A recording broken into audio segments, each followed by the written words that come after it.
중국의 한 유제품 업체가 생산한 우유에서 신장장애를 유발할 수 있는 물질이 검출돼 멜라닌 파동을 겪은 중국인들에게 또다시 불안감이 조성되고 있습니다.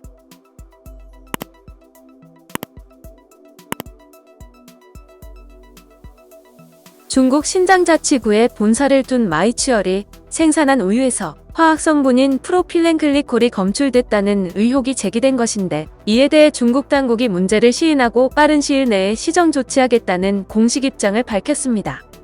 프로필렌글리콜은 부동액, 살균제, 윤활제 등의 원료로 쓰이는 무색, 무취한 유기화합물로 장기간 과다 섭취하면 신경계통과 신장장애를 유발할 수 있다고 현지 언론들은 전했습니다.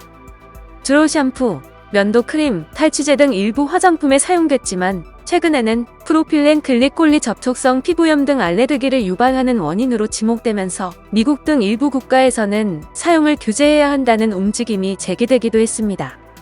신자, 베이징, 저장성을 중심으로 유제품 생산 판매와 베이커리 체인점을 운영하는 이 업체는 일선학교 우유 납품업체로 여러 차례 선정됐습니다.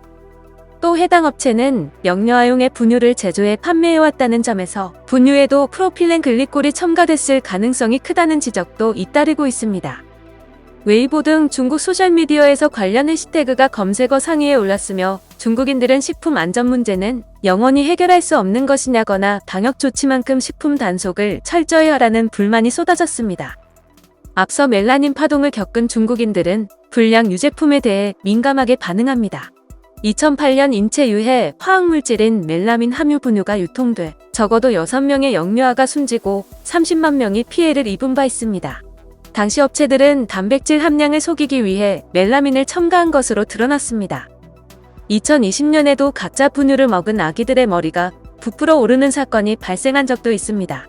자국산에 대한 불신이 커지면서 한때 중국인들이 한국, 홍콩, 대만, 유럽에서 분유 원정 구매에 나서기도 했습니다. 이번 프로필렌 글리콜은 검출로 인해 시장관리감독총국은 신장시장감독국에게 마이츠얼의 위법 사실을 하루빨리 조사하도록 촉구하는 등 사태조기 수습에 나선 상태입니다.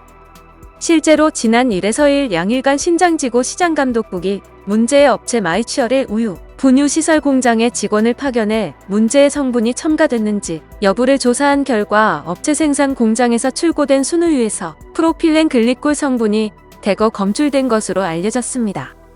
특히 해당 성분이 포함된 우유를 영유아와 초중고교생 등 성장기 청소년들이 장기간 복용할 경우 예상하지 못할 만큼의 치명적인 신경계통 장애를 앓게 될 가능성이 큰 것으로 알려졌습니다.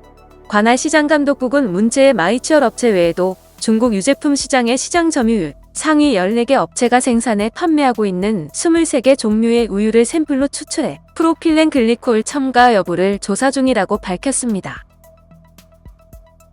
영상을 시청해주셔서 감사합니다. 여러분의 좋아요, 구독은 큰 힘이 됩니다.